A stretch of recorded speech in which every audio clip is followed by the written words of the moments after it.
நமக்கு என்ன நினைச்சிடுறோம், நமக்கு பிடிச்ச விஷயங்கள் எல்லாம் வாழ்க்கை துணை அங்கீகரிக்கணும்னு நினைக்கிறோம்ல. சிந்து பைரவின்ற படம் பாத்திருக்கீங்களா? சிந்து பைரவி படம் எனக்கு ரொம்ப பிடித்த படங்க. அந்த சிந்து பைரவி படத்துல சுலோச்சனா மேடம் ஒரு கேரக்டர்ல வருவாங்க. பாத்தீங்களா மேடம் இந்த படம்? இவரு லதா மங்கேஷ்கர் பாட்டு கேட்டுக்கிட்டு இருப்பாரு. அவங்க தேங்காய் சட்னி அரைச்சுக்கிட்டு இருப்பாங்க. குர்ரு மிக்சி ஓடும், குர்ரு மிக்சி ஓடும்.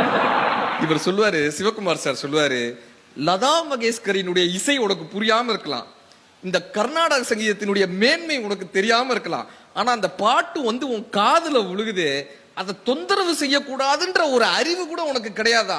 இந்த பாட்டை ரசிக்கக்கூடிய ஒரு சின்ன விஷயம் கூட உனக்கு தெரியாதா அப்படின்னு இவருடைய அறிவு ஜீவிதனத்தை காட்டுவார். அந்த அம்மா வந்து சிம்பிளா கேட்பாங்க, லதா மங்கேஷ்கரா உங்களுக்கு தேங்காய் சட்னி அரைச்சு தருவாங்க? நான் தானே அரைச்சு தரணும் சார். இவருக்கு எப்படி லதா மங்கேஷ்கரினுடைய குரல் இனிமையோ அப்படி அந்த சமையலை ரசிக்கக்கூடிய ஒரு பெண்மணிக்கு அந்த மிக்சியினுடைய சவுண்ட் கர்நாடக சங்கீதத்தை விட 1000 மடங்கு இனியது என்று புரிந்து கொள்வதுதான் குடும்பத்தினுடைய மெய்ப்பொருள்.